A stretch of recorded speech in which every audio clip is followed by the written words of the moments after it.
英語聞き流しリスニング、英語テキストと MP3 音声ダウンロードは、ホームページからご利用いただけます。88thpp.com、88thpp.com。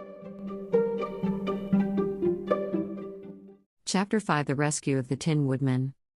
When Dorothy awoke, the sun was shining through the trees and Toto had long been out chasing birds around him and squirrels. She sat up and looked around her. There was the Scarecrow, still standing patiently in his corner, waiting for her. "We must go and search for water," she said to him. "Why do you want water?" he asked. "To wash my face clean after the dust of the road, and to drink, so the dry bread will not stick in my throat." "It must be inconvenient to be made of flesh," said the Scarecrow thoughtfully, "for you must sleep, and eat and drink. However, you have brains, and it is worth a lot of bother to be able to think properly." They left the cottage and walked through the trees until they found a little spring of clear water, where Dorothy drank and bathed and ate her breakfast. She saw there was not much bread left in the basket, and the girl was thankful the Scarecrow did not have to eat anything, for there was scarcely enough for herself and Toto for the day. When she had finished her meal, and was about to go back to the road of yellow brick, she was startled to hear a deep groan nearby. "What was that?" she asked timidly.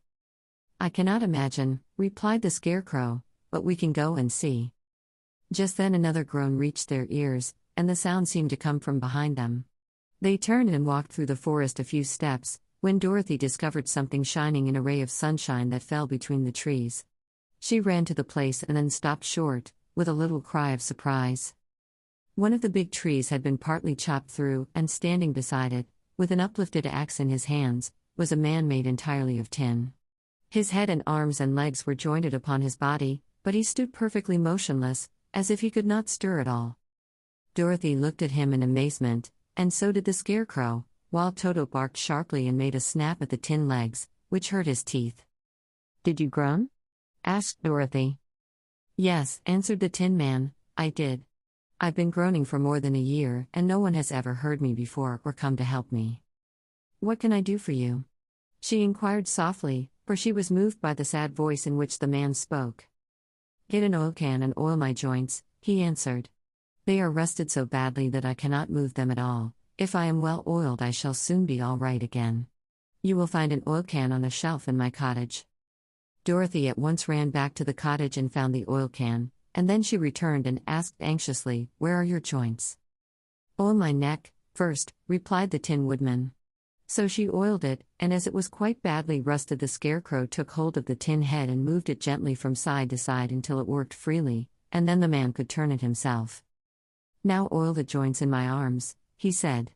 And Dorothy oiled them, and the Scarecrow bent them carefully until they were quite free from rust and as good as new. The Tin Woodman gave a sigh of satisfaction and lowered his axe, which he leaned against the tree. "This is a great comfort," he said. "I have been holding that axe in the air ever since I rusted, and I'm glad to be able to put it down at last. Now, if you will oil the joints of my legs, I shall be all right once more." So they oiled his legs until he could move them freely, and he thanked them again and again for his release, for he seemed a very polite creature and very grateful.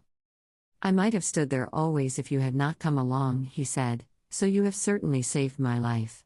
How did you happen to be here?" "We are on our way to the Emerald City to see the Great Oz," she answered, "and we stopped at your cottage to pass the night." "Why do you wish to see Oz?" he asked. "I want him to send me back to Kansas, and the Scarecrow wants him to put a few brains into his head," she replied. The Tin Woodman appeared to think deeply for a moment. Then he said, "Do you suppose Oz could give me a heart?" "Why, I guess so," Dorothy answered. "It would be as easy as to give the Scarecrow brains." "True," the Tin Woodman returned. "So, if you will allow me to join your party, I will also go to the Emerald City and ask Oz to help me." "Come along," said the Scarecrow heartily, and Dorothy added that she would be pleased to have his company. So the Tin Woodman shouldered his axe and they all passed through the forest until they came to the road that was paved with yellow brick. The Tin Woodman had asked Dorothy to put the oil can in her basket. "For," he said, "if I should get caught in the rain and rust again, I would need the oil can badly." It was a bit of good luck to have their new comrade join the party, for soon after they had begun their journey again they came to a place where the trees and branches grew so thick over the road that the travelers could not pass. But the Tin Woodman set to work with his axe and chopped so well that soon he cleared a passage for the entire party. Dorothy was thinking so earnestly as they walked along that she did not notice when the Scarecrow stumbled into a hole and rolled over to the side of the road. Indeed, he was obliged to call to her to help him up again. "Why didn't you walk around the hole?" asked the Tin Woodman.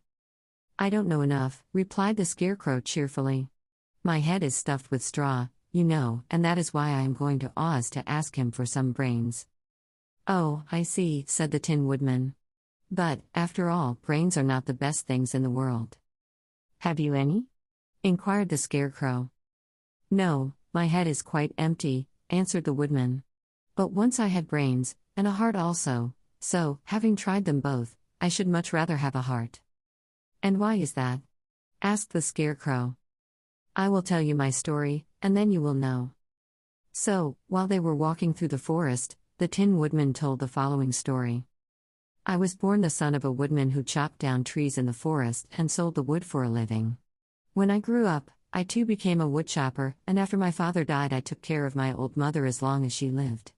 Then I made up my mind that instead of living alone I would marry, so that I might not become lonely.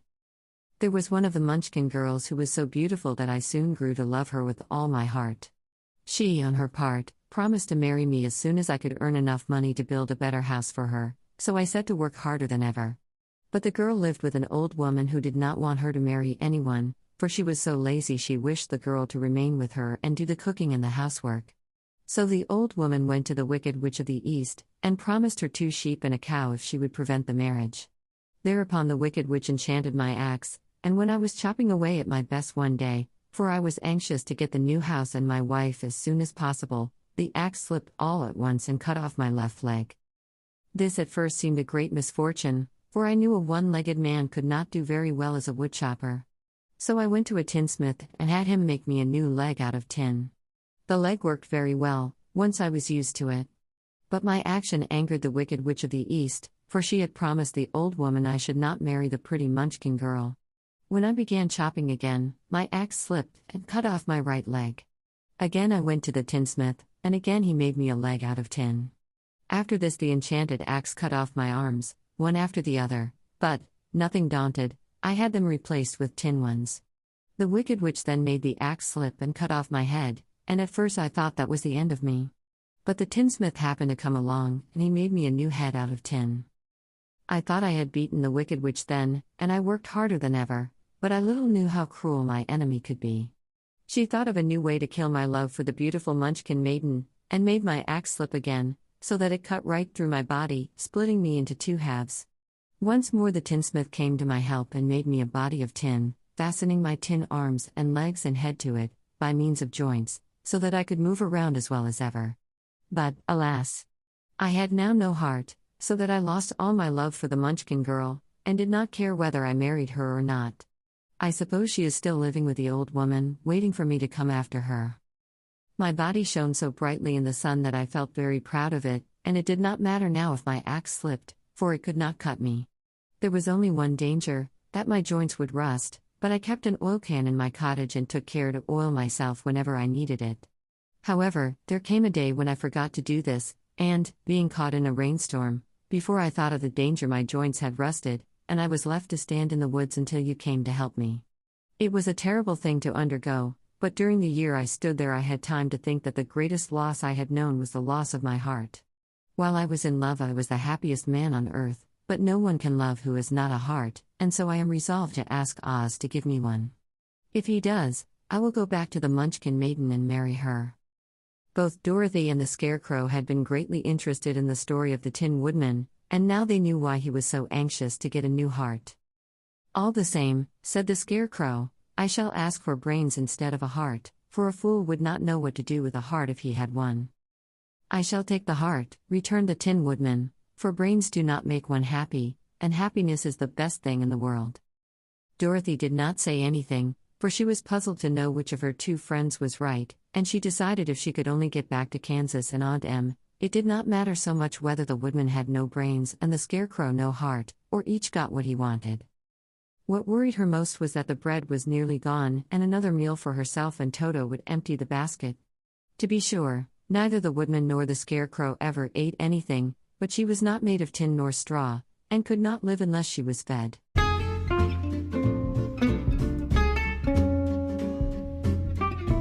英語聞き流しリスニング、英語テキストと MP3 ダウンロード、その他の物語はホームページからお聞きいただけます。